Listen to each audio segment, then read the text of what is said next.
probably the two most offensive forms of discrimination, in that they are deeply insulting and wounding to those who suffer them. They focus on what Lady Hale referred to as an irrelevant characteristic which the woman or the black did not choose and could do nothing about. But I would like to draw attention to the fact that in another important respect, gender discrimination and racial discrimination are quite different.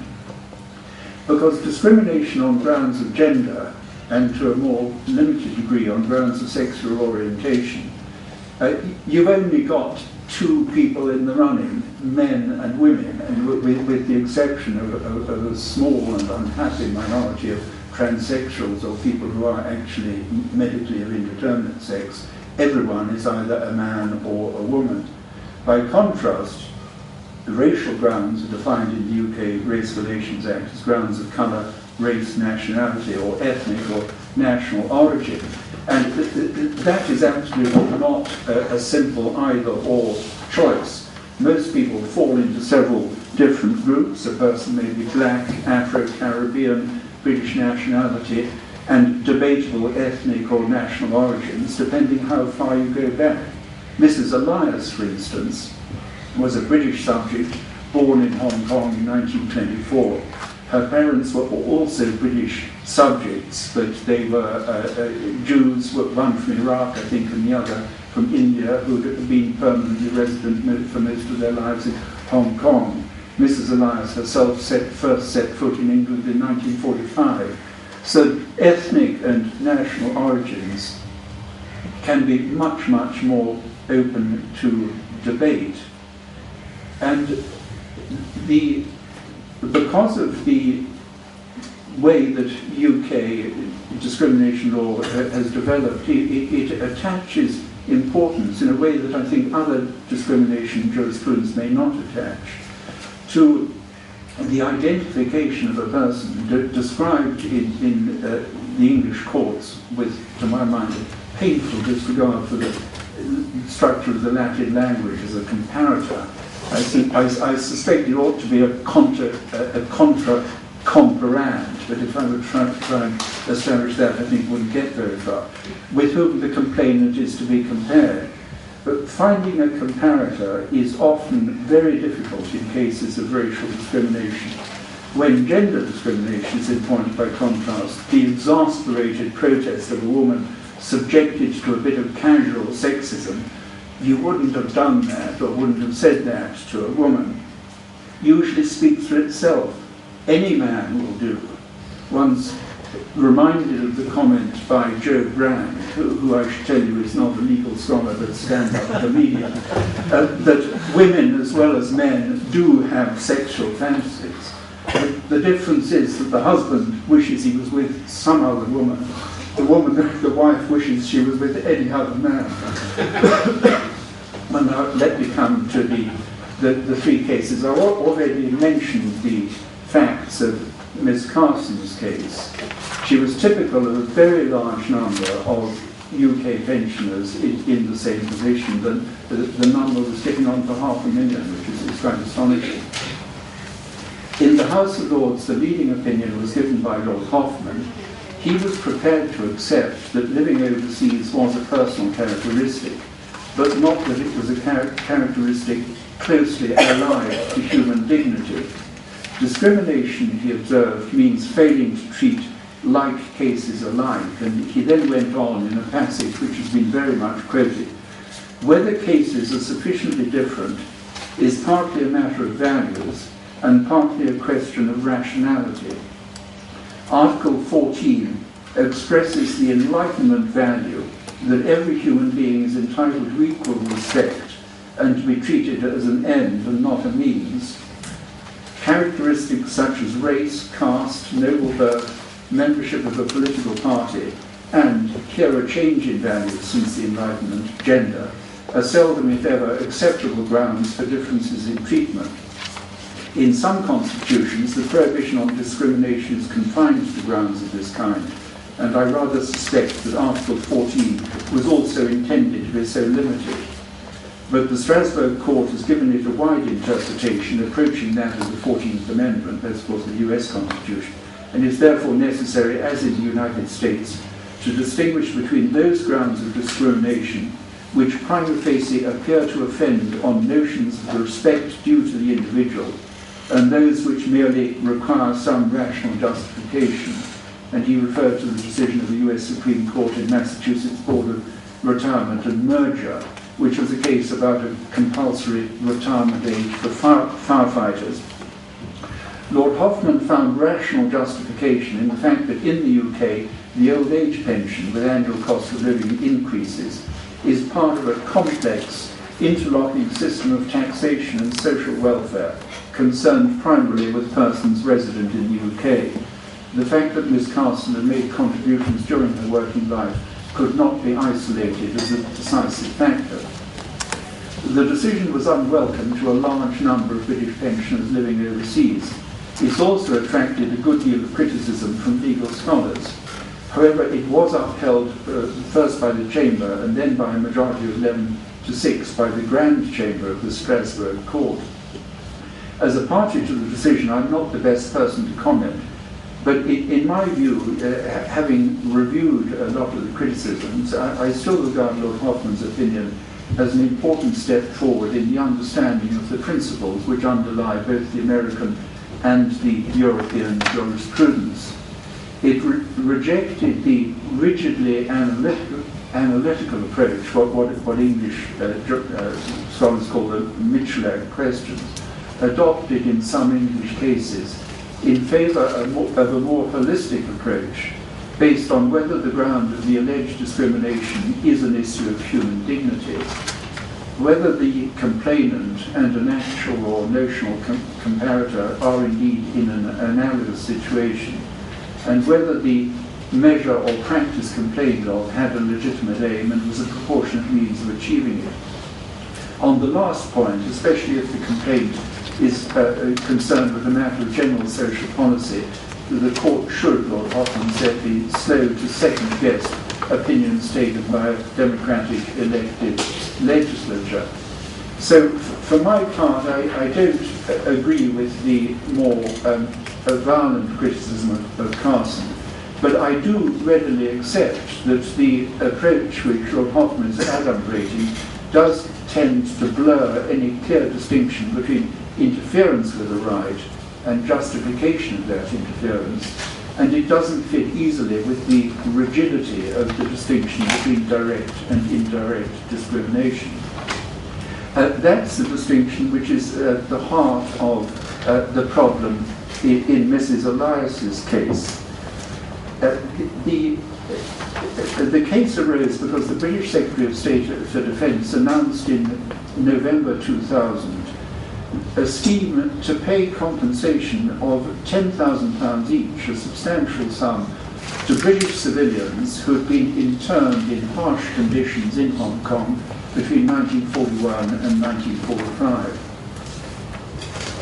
Regrettably and astonishingly, considering all the top civil servants who must have been working on it, there was at that stage no further definition at all of the intended recipients. Details of the scheme were not worked out for some 6 months later, and a large number of payments were made under the scheme in the meantime.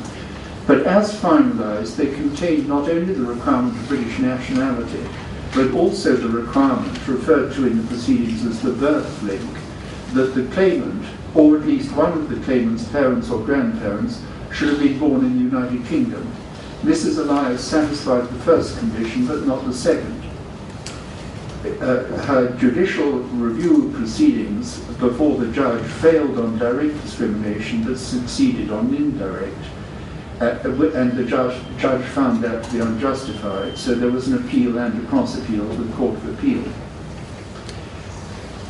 Racial grounds, as I mentioned already, are defined in the UK as any of the following grounds, namely colour, race, nationality, or ethnic or national origins. She had no problem on nationality, but she was excluded by the requirement for the birth link. The Secretary of State's argument, put very shortly, was that the birth link was didn't require the applicant to have UK national origins, nor did having UK national origins guarantee that you would meet the birth link requirement. Against this, Mrs. Elias's counsel, Ravinder Singh, who will be very well known to many of you, mounted a powerful argument that the court should look beyond the literal criteria of the place of birth to the central discriminatory purpose of the birth link criteria and their discriminatory effect in favouring on racial grounds one group as compared with another. And the counsel relied on the purposive approach of the International Convention on the Elimination of All Forms of Racial Discrimination, which is referred to in the EU Race Equality Directive, and which does look at outcomes and effects as well as form. Lord Justice Mummery, who gave the leading judgment, acknowledged the force of these submissions, but felt compelled to reject them, commenting that in the present state of the law, the particular form of discrimination matters, even if there are present in the circumstances of the case a discriminatory purpose and discriminatory effects. It's very regrettable, in my view, if that is the present state of UK law. As I've already said, it mentions civil servants and their political masters to try and draft their way out of direct discrimination into a form of indirect discrimination, which does indeed merit the term of being disguised or covert discrimination.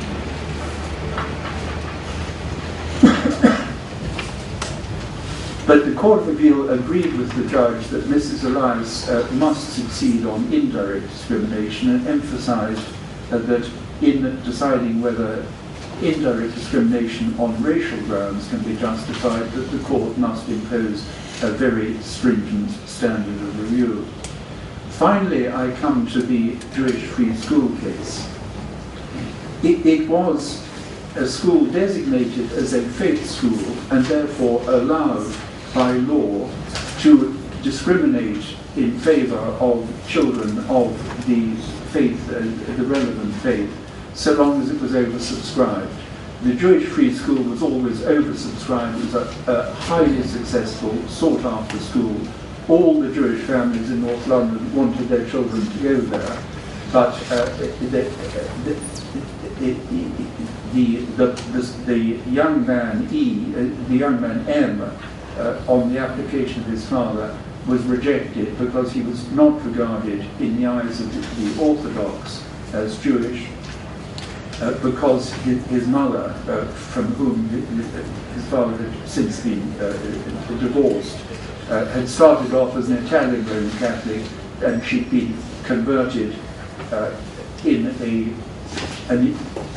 an Italian synagogue in the Masorti sect rather than the Orthodox.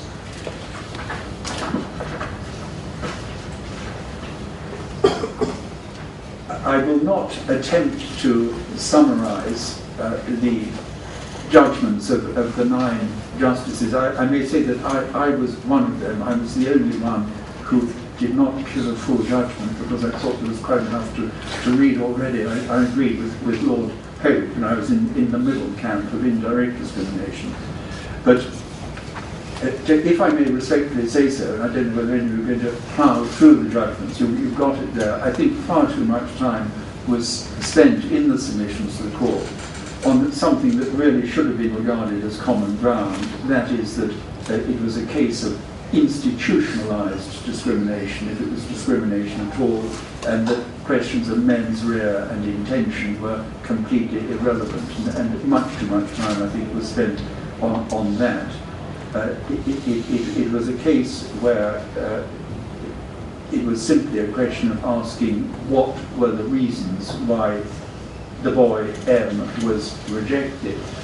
The 5 justices in the majority, although they expressed their views in very different ways, I think one can discern a common core to their reasoning. They said first that Jews are an ethnic group, and they referred to a well-known speech of Lord Fraser about the meaning of an ethnic group in a case about Sikhs, Mandra and Dao Li. It's perfectly true that many people who would, on the orthodox test be regarded as Jews would no longer be regarded either by themselves as others, as members of an ethnic group, but they are still inescapably share the same ethnic origins, because Jewishness is identified by descent. And the fact that all this was a matter that was governed by by Jewish religious law didn't, in the view of the majority, alter the character that the test was, within the meaning of the statutory definition, racial.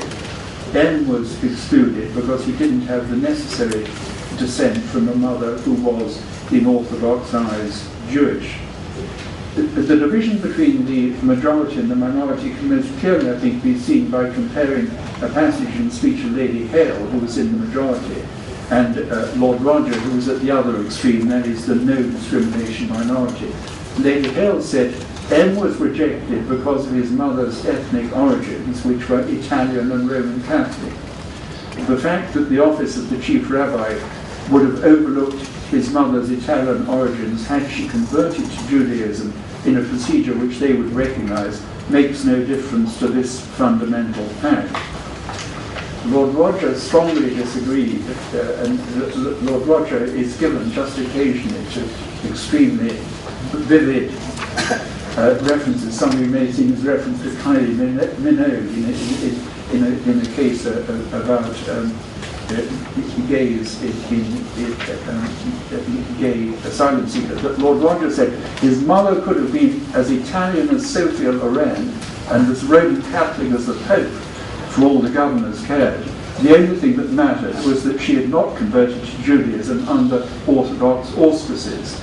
And Lord Roger put forward as a comparator, he said, the appropriate comparator is a boy with an Italian Catholic mother who had converted under orthodox auspices. The question then is, did the governors treat M, whose mother was an Italian Catholic who converted under non-orthodox auspices, less favourably than they would have treated a boy whose mother was an Italian Roman Catholic who had converted under orthodox auspices? Plainly the answer is no. The ethnic origins of the two boys are exactly the same. I hesitate to comment on this difference of opinion between two colleagues for whom I have the highest respect, but I feel no doubt at all that the issue over which they were in disagreement is essentially an issue of causation. And although it arises in a completely different context, it seems to me that it is not essentially different from causation issues that arise in other areas of law, such as the law of torts. In negligence claims where the facts are complicated, particularly in cases of pure economic loss, it's often a question that the court has to decide as a matter of judgmental perception which parts of the story are to be treated in the background, as it were, and which are to be treated as being in the foreground and decisive. And so it was, I think, in the JFS case, whatever the right answer is, the question was matrilineal descent background, with the central focus being on the religious process of conversion? Or was conversion really a peripheral odd detail, with the whole focus of Jewishness being on matrilineal descent? In tort law, or indeed almost any other field of law where a causation question arises, it would be quite odd to decide it by reference to comparators. And the moral is, I think, that if comparators are used in discrimination law, especially in cases concerned with racial discrimination, one's got to recognise that by the time you've chosen the comparator, you have virtually decided the case. Lady Hale's comparator would no doubt have been a mother with unbroken matrilineal descent from Jewish ancestors. So those are three difficult but interesting cases. And I suggest, although I hope there will be many different views expressed in discussion, that what one might take from those three cases that I've looked at in detail is that the different grounds of alleged discrimination do need quite careful handling, because they are different both in the degree of gravity, the degree of centrality to human dignity that there is, and in the issues of causation that they may raise. For the same reasons that the use of comparators, if they are to be used at all, the choice of them is very important because it may be decisive for the whole answer. And the dividing line between direct and indirect discrimination in those fields of human rights jurisprudence where that distinction is drawn, the difference, I suggest, may be a whole lot less easy to discern than is sometimes assumed in the English cases. I do apologize for going on longer than I intended to.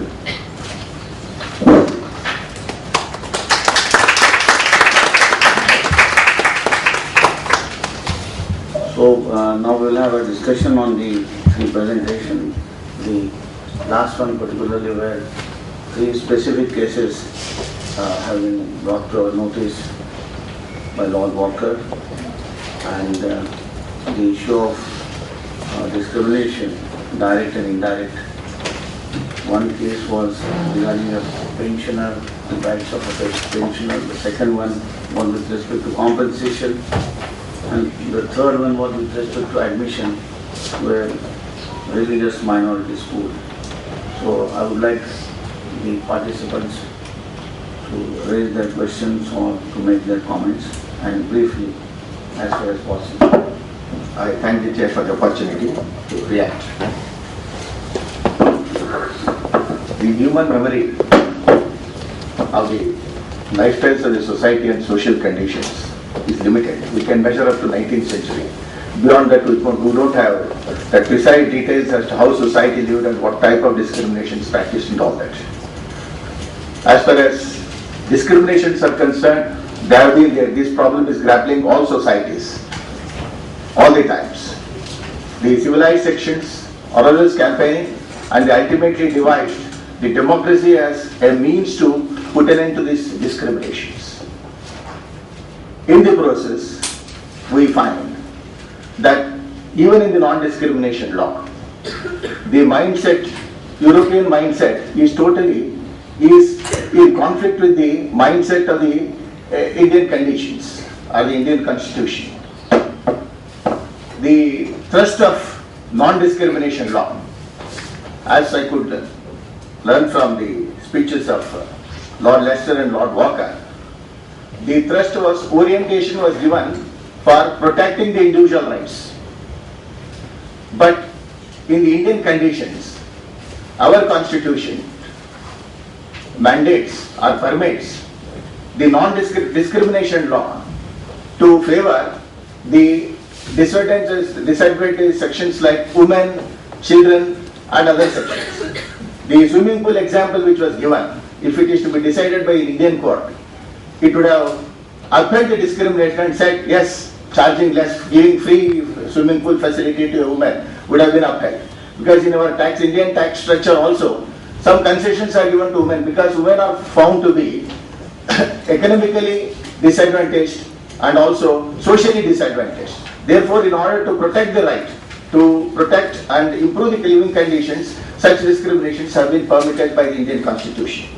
And even with regard to these Catholic school reservations, see, it's a very interesting situation. The Indian Constitution provides that minority rights, religious minorities are protected, the rights are protected under Articles 29 and 30. They say they can establish the institutions and run the schools. But one unfortunate thing is that the purpose for which the right is created is totally misused. The sections, the minority sections for whose benefit the provision is made, they are not given really the benefit. It is virtually economic exploitation is going on by misusing the rights of minorities under Section 30, establishing institutions, educational institutions. Virtually, they are run on commercial basis. This is one situation where it's a practical problem. It has to be dealt with differently. But Indian conditions are concerned, any discrimination on the basis of the Indian Constitution permits discrimination on the basis of intelligible differentia and classification, reasonable classification. If they constitute a separate class, and if there is a reasonable differentia, the discriminations are permitted. In the sense that the class discriminations are permitted under the Indian Constitution. And with regard to this part-time wages, that American case, I think Indian courts have this similar view. See, the Indian courts were conditioned by the Anglo-Saxon mindset that's about the supremacy of parliament. But later on, after Maneka Gandhi's case, we deviated and departed and borrowed the due process concept from America. The courts thereby become powerful, and later when, as Lord Leicester suggested, the courts do run the governments at certain points of time. The question is, there is a fundamental distinction or a difference between the understanding of non-discrimination law by the Western jurists and by the Indian jurists.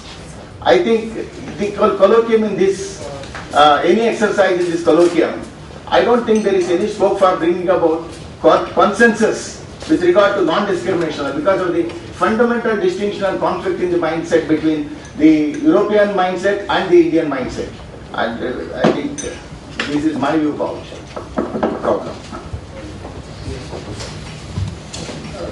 I just wanted to bring to light a new facet, taking on from my brother here, that in India we have what is called affirmative action or positive discrimination under Article 15(3) of the Constitution.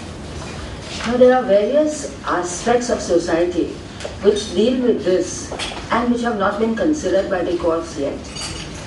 To give just two illustrations of how this kind of positive discrimination indirectly may help the weaker section, as we say, of the society, and more especially on gender discrimination issues, which you said was one of the important aspects of discrimination everywhere. You see, when there are these eye camps which are held, for example, these eye camps give free treatment for cataract operations, etc. to all. But these are used essentially by the women, because the women from all the families, and more especially in the lower middle class families, are not allowed to have access to these kind of facilities for eye care as much as the men in their own families do. And kind of cases of positive discrimination are not brought before the courts. And it would be more essential in a judicial colloquium that judges understand that they would have to realize and hear those who cannot shout and listen to those who cannot speak. Because in these kind of cases which we are dealing with today are the cases which are brought up either by individual action in the UK, for example, or by group action as we have in India in the PILs, for those who can lobby, for those who can shout, and for those who can speak or have others to speak for them. But there are very many other areas where this positive discrimination might be used, and it would do well for the judiciary to heed that. Another example that I would give, and which may be a little sort of surprising, for example, in the contract that India and America would enter into for nuclear energy, little is understood that this would benefit the lower middle class women and children. And how would it benefit? We don't pay attention to those aspects at all, but they are subtle and profound. One is that if we have more energy, it is going to be used for electrification. And if we have more electrification in the deep rural areas, it would benefit really the women and children. Why? Because a girl from a family is sent out to collect wood. A boy in a family is sent to school. And if we are going to have more electrification, we are going to benefit all those girls who are not going to be able to take education in our setup until now. I'm not at all sure that it's of any use to hear my views on the three cases that Lord Walker had mentioned. So unless anyone is interested in my views, I won't mention them, except to say that I agree with Carson, though not with that dreadful American case of Murgia, where the dissent is much better than the majority of the Supreme Court. I agree with that case. I disagree in the Court of Appeal with how they classify place of birth as not being involved in direct racial discrimination. And I strongly agree with Baroness Hale in the Jewish free school case. I am a Jewish atheist, But if my, just to take the example, so you understand what we're talking about here, the Jewish preschool operated an entirely ridiculous and arbitrary policy.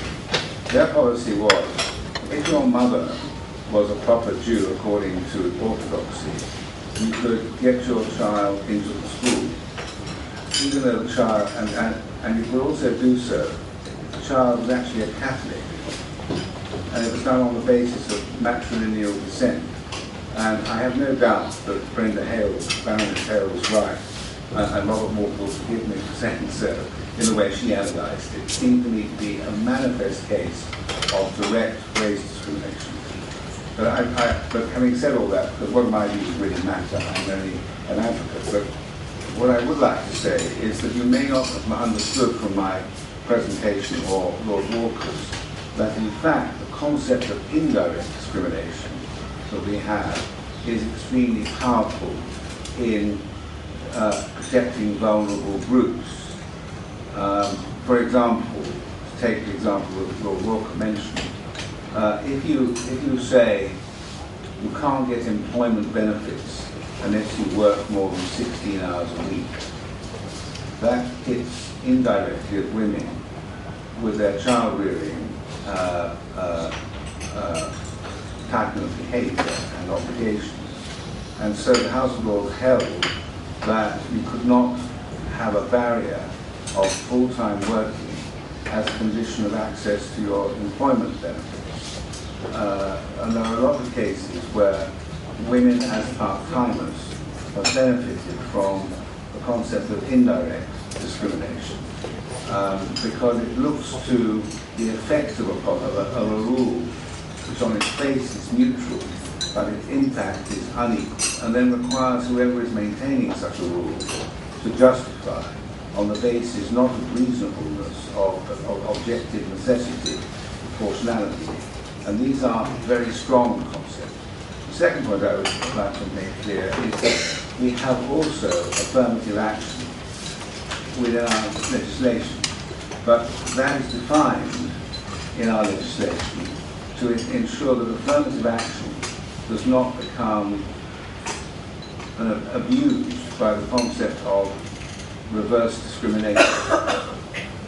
Because it's very important if you're trying to explain to people what discrimination means, that you don't muddle them by allowing reverse discrimination. And so our legislation is careful to define what is permissible positive action and what is not.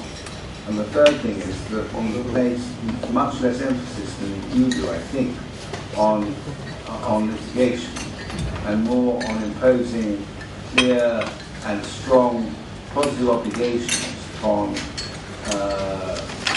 employers and public authorities under the model that we have. So, in fact, we're not talking about Western versus Eastern and fundamentally different approaches. The truth is that both systems have a common objective, but we are using a different way of reaching the objective. I don't think that the concepts as such are different. But if I ask the members of my chambers, we have 80 barristers plus in the chamber, if I ask the 5 who are British Asians, or if I ask the probably 1/3 who are women, what they think of positive action in terms of reverse discrimination, and I have asked, they are all wholly opposed to a concept of reverse discrimination, which they say they would find demeaning.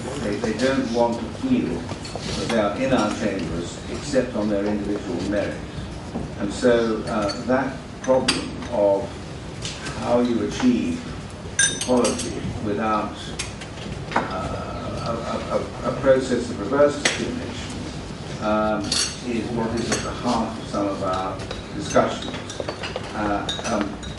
Finally, I would say it arises, for example, in our legislature, where we allow exceptionally all women shortlists. So you can allow a political party to say, the choice of candidate or constituency must be made only among women in a particular party because that's what the party wants. Now that is a very quick way of getting women into the legislature, to say no man can be considered. And it has had that effect. We have undoubtedly increased the number of women in our parliament dramatically through having an Indian-style approach to getting women into the legislature. Then what happens, as I always fear, is that ethnic and religious groups say, well, what about us? If you have special provisions to allow women to get in, then what about to allow Muslims to get in? Or what about to allow black people, people of Asian descent to get in? And if you're not careful, you finish up with the United Nations Parliament, which is not there to represent all people, but to represent specific interest groups, which is on the British parliamentary notion of democracy, not what we expect out of what democratic legislation to be. So the issue of what I call the Indian approach, which we've adopted, as I say, to increase the proportion of women in our legislature and our local government, we allow that in our Equality Act, as you will see. But it has dangers if it is then read across to the disabled, the proportion of disabled in the legislature, homosexuality, there aren't enough gay people in the legislature, age, there aren't enough young or old people, all the objective characteristics. And therefore, this is not easy for us, and we struggle with it. Thank you very much. Anybody else wants to say anything? Yes, Mr. Mujib.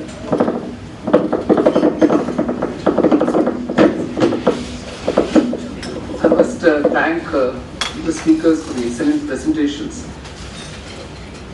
Going through the Equality Act and the notes appended to it, what strikes me most and what I thought we could learn from it was carrying the anti-discrimination law into the private sphere. The way the law is developed in India is, by and large, questioning or challenging state discriminating practices. We've not really delved into discrimination within the private sphere, which is rampant, and for instance, ghettoization within cities, where certain areas, certain shelters, certain places of accommodation would simply not be made available to persons belonging to certain castes, certain communities. It's a serious problem. I think we are in denial. We are not acknowledging it enough. And these are simmering tensions. I would disagree with the first speaker, because we fail to acknowledge some of these simmering tensions which flare up when certain situations develop. And the sooner we recognize that, the better, because we must have a protective law, a law which enables these issues to be discussed, to be resolved. So I think an Equality Act like this, which acknowledges discrimination within the private sphere, is very important. Second, I think the principles that Lord Walker highlighted, the comparator, the use of tools and techniques, identifying the comparator, looking at the extent, the proportionate impact, whether it's disproportionate, the impact of the discriminatory practice, and identifying whether the discrimination is direct or indirect. I think we need to use these techniques even in our own cases. We have not done that enough, I feel.